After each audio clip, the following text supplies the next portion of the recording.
We began this series talking about Jesus Christ as is shared in the Gospel according to John. And Jesus' very first miracle, he goes to a wedding party and he turns water into wine. So you know this is going to be a good story, right? We start out, hey, got to have enough wine. The abundance of God is revealed. And from there he goes immediately to the temple in Jerusalem. And what does he encounter?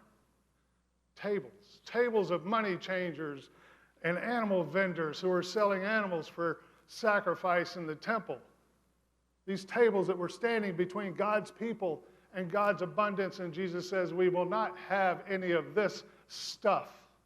Get this out of my Father's house. Remove these barriers from between my people and God. Pretty intense scene from that lamb cuddling Jesus that we all envision when we think of Jesus. And so what we have been looking at is how are we as Christ's church carrying forth the ministry of Jesus Christ? How are we removing tables? How are we removing barriers that stand between God's people and God? And we're looking at it much the same way Maslow looked at our hierarchy of needs. Big fancy words, but it really is simple. Our very basic needs, we have to eat, and we need somewhere to lay our head. Those physiological needs, if those are not met, nothing else really matters, does it? If I don't have something to eat and I have nowhere to lay down, I don't care what else you have to offer. So we reach out in ministries like Hearts Full of Love and Front Porch Friends, among many, many others. And we help those folks get those basic needs met. But then once those basic needs, we begin to recognize that I need to feel safe where I am. I need a sense of security. I need to know that when I lay down in this place to sleep, that something will not harm me in the night. So we come to our next level of needs, and that is safety and security.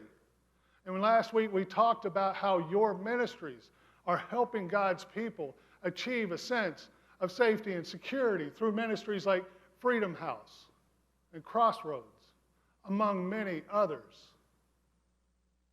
And these ministries are all made possible because you share your resources of your time and your gifts and your money. Because those gifts are not going into some black hole to pay for the lights and keep the doors open or pay the minister's salary. Those monies are going to real ministries that remove tables like this that stand between God's people and the abundance of God. So now we come to a place where those basic needs are met. I have something to eat. I have somewhere to lay my head. And when I lay my head, I feel safe. Now what? For far too many people, this next level of need seems so far away. Because we need to have a sense that we are loved. We need to have a sense that we belong somewhere. And that is the beauty of this community of faith. Because you express to everyone who walks through these doors that yes, you belong here. Yes, you are loved. But what about those who can't walk through those doors? What about those who live so far away that they can't get here?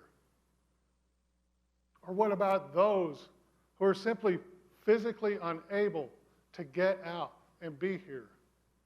Or what about those who yet do not feel comfortable going out amongst people in the midst of a pandemic, whose health puts them in jeopardy, makes them more vulnerable than others? What about those folks? How do we share this thing that we cherish so deeply with folks like that? Because that's what we do. When we show someone that we love them, we share with them that which we cherish. It's like a child. Have you ever had a child walk up to you and offer you their favorite toy? And your heart just melts because you know that that is the truest expression of love that one can see. Because that toy or that cookie or whatever that child may have and offering to you is everything to them, but you are more. And that's like what we find here. When we come to this place and we gather as God's people and we surround this table of love, we discover something that we cherish more than life itself. And when we discover it, we are compelled to share it with those that we love. Even strangers, we must share it with them. Because everybody should feel this way. But what about those folks? What about those folks who want to be here, who physically can be here, but don't dare darken those doors because they don't feel like they're worthy enough to be here?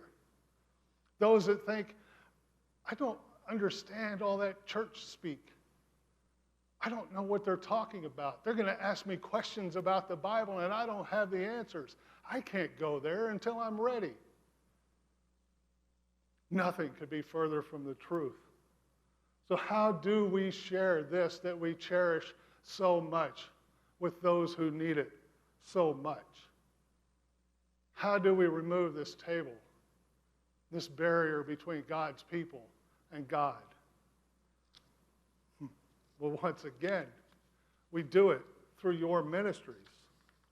The ministries that you engage in, the ones that you support financially. Because these are very important ministries. And I'd like to watch a video with you right now that is going to talk about those ministries.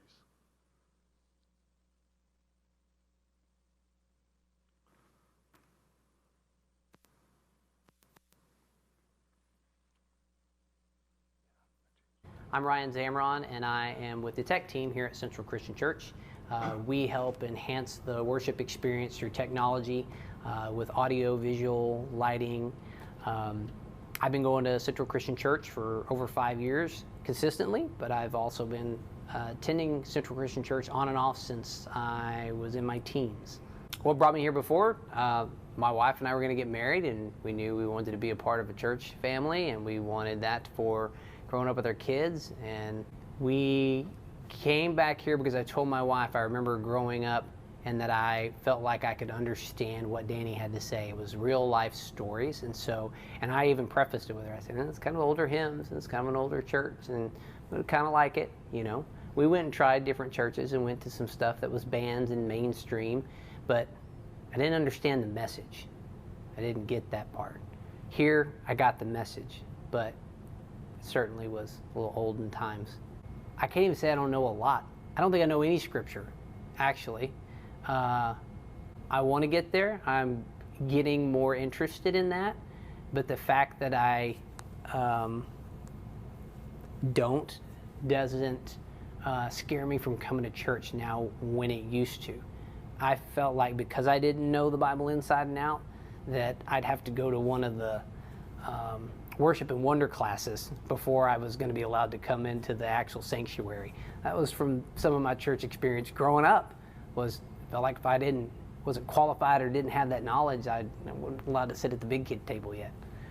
There are people that aren't coming or can't come at these exact times. There are people that work on weekends, and that's their job, waitress staff, and some people in the service industry and retail sales, and they can't come. They want to, but they can't. So we created the online opportunity for them to either be able to stream and see it later when they could watch it. And also, I personally felt like there was a group of people that might be interested in what we have to offer, but were just kind of afraid to come through the front door. They didn't think they would like it. They didn't think they would be welcomed. Weren't used to always going to church, so thought, I won't have a place there. So I thought, if we could create this, I knew I liked it. I had been here before, but I thought this would be a great way for other people to kind of see what CCC had to offer without having to come through the door. So it's like an introductory, an opportunity for them to test the waters and hopefully say, man, that looks like a really good service. We've got an awesome band going on. Let's actually go this weekend instead of just watching it online. My name is Nikki Thurman. I represent Homebound Ministry and Outreach Ministry. You meet the greatest people on Homebound. We've been here almost 19 years. And there was this little lady, her name was Ms. Jo Alexander, and she was just the cutest little thing, and she always worked in the kitchen. And when we would go for Wednesday night dinner, she would always be there, and I'd be like, hi, Ms. Jo, and she would always say hi. Then all of a sudden one day, I noticed that she wasn't there anymore. And I thought maybe she transferred to another church or something. And then I happened to read in the prayer section of the bulletin that she had surgery, and she was in one of the facilities. And I was like, oh no, not Ms. Jo. So I called Ms. Joy and I said, is there some way I could visit her? I would love to go visit her. And she was like, I know who you should talk to. You need to talk to Lynn Norris. She was like, they go visit the Homebound. I said, the Homebound? I was like, what is that? She goes, you'll find out. And I went with Lynn, got to see Ms. Jo, and after that I was hooked. So from what I understand, it was started in the early 1990s by the elders, and at the time they would go serve the shut-ins once a month. And but now we do it every week. We changed it to Homebound because we just felt like shut-ins, it was just such a sad way to phrase it, so we wanted to something a little bit more welcoming. So we thought Homebound was it. We go to assisted living facilities. We actually go to private residences. And, well, we go in and we offer fellowship. We go around and we talk to them, see how they're doing, if there's anything they might need, family they might want us to get a hold of. And then we offer prayer, any concerns they might have, family, friends they want us to pray for. And then we share our newsletter with them so they kind of get a gist of church life here, and then we actually start serving home communion to them.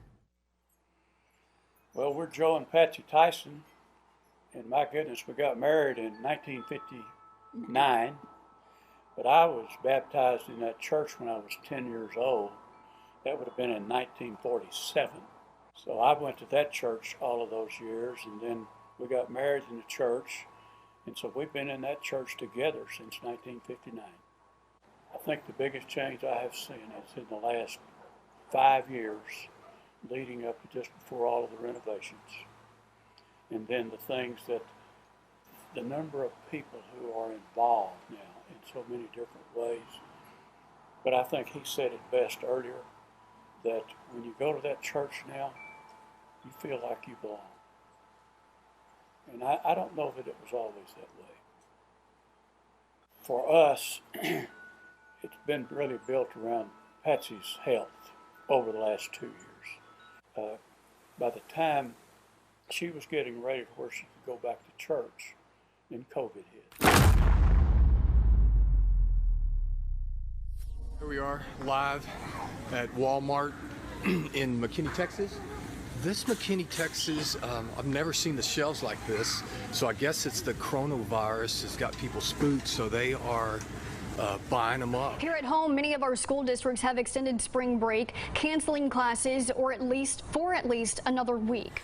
With a look at some breaking news that's hitting the area, Governor Greg Abbott just issued a new executive order limiting certain businesses and closing others. It would almost be easier to tell you what hasn't been canceled or closed to keep the virus from spreading. This spike is going up. California, the numbers are going up. Florida, the numbers are going up. Texas, the numbers are going up. Look at the reopening date and look at what happened after they reopened. That is the cautionary tale, my friends.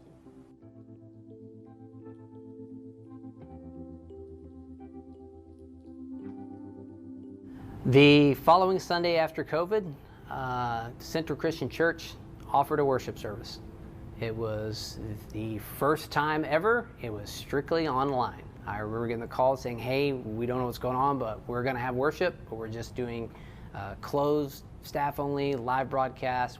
And then later that week, it was actually kind of done as a joke almost, but I think it was Patrick Lee that found this cool post on Facebook, and it said, "Oh, the new way to worship," and it was all these cars pulled up in the parking lot in front of the stage. They said, "What if we do a drive-in church?" And he tagged me and the rest of the tech team, and before we know it, the joke became serious. Let's do it. And between tech team and the worship team and the staff, everybody said, let's do a drive-in worship. We put together a flatbed trailer. We started pulling sound equipment that we had from the sanctuary that we had gotten through the remodel process. We had a lot of new equipment that we had gotten after we'd redone the buildings, and a lot of that came in handy. There were several pieces of equipment and wiring that was part of the Christmas display that we had just done last December, and that came in handy, that including broadcasting over the radio stations in people's car.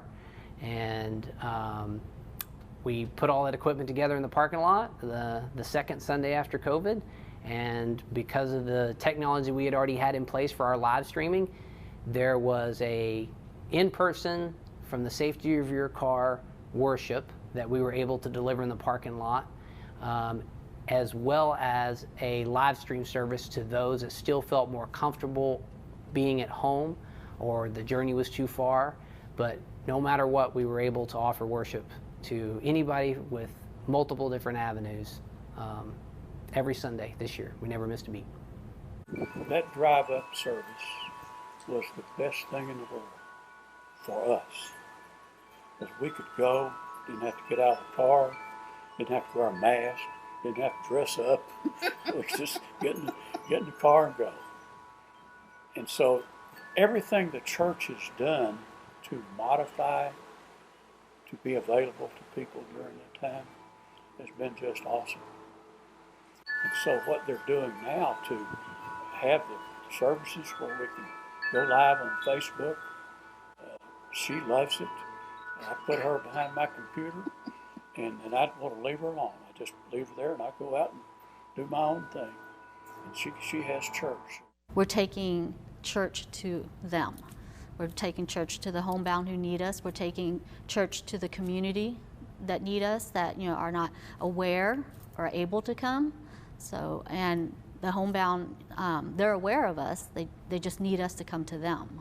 Now we have teams that that I schedule that send cards out weekly. There are 3 flocks, is what we call them, and each volunteer will send cards to 1 flock every week. And then we'll also have phone calls to some that maybe had surgeries, and just need someone to talk to. So we'll do between phone calls and surgeries, that's what we have to do until we can go back in to visit with them. So now we have come back inside in our sanctuary buildings, which we're very excited to be doing. It is socially distant, it is very safe, lots of different practices and safety measures in place, and it took a lot of, thought process from our ministry team to make that decision to come back inside. But we are back in the building, socially distant, and through technology that we've been allowed to purchase and opportunities in our team, we have put together a simulcast ability between our sanctuary and our large fellowship hall. So when we have Sundays with a larger attendance than our team is capped for having in worship, we actually have the ability to do worship in 2 different rooms. And that way people can still be engaged and participate in worship. And of course, we're still have a large presence being online. Danny called me, and I asked him the question about how many people were attending worship now. And I think he told me the numbers, like a total of 50 or 60. But he said what's really happening is the first service, and correct me if my numbers are wrong, he said I believe they had around 500 that had viewed the first worship service last week. And the second worship service was close to 1,000. And if those numbers are even close, I can't imagine the technology that you all are using to open up Central Christian Church. Patsy's sitting here because she is the reason that the church is reaching us now. But all of the things that she's been through, we haven't been able to go to church. So for these things to be able to be available to people like her, we're still connected to the church. And without all of the things that you all are doing, we could not be connected. I think everyone who comes feels welcome and included. And I think inclusion is so important. To me, it's opened itself up to say, here we are. Come worship with us. Not growing up and knowing the liturgical things of the history of the church and the things that have been done traditionally for a long time, that was part of the reason that the 8:30 service was almost uncomfortable to me. The 11 o'clock service doesn't have that, and it certainly is an evolution for that service. It's purposeful. There's not as much of that church speak that goes on in 11 o'clock. It's broken down in today's real life terms and stories and experiences. The sermon, I don't even like that word to describe it. It's a story. It is it's a message. It's a lesson that someone doesn't just teach you. They tell you about their experience and things that they have gone through, and you're able to relate to them. And there is a message from the Bible. There is a message from God in it. There isn't everything, I guess. But the basis of the sermon on Sunday has been more so for the 11 o'clock to share someone else's experiences through their journeys. And that's what makes it easier to follow. It makes it something that you can relate to, even if you don't know the Bible inside and out, like I don't. I can relate and I can connect to that 11 o'clock worship because the guy on stage or the person that they've asked to share their story that day is something I can relate to.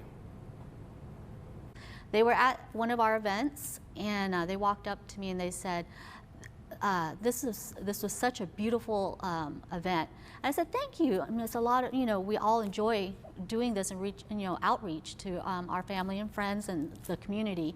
And they say, people view your church as Weatherford's community center, where we all gather. And I was like, wow, that's great. I said, that's what we want. We want for everyone to feel comfortable here, to come and to gather as a family, as a community, and just worship God in whatever way we can. So.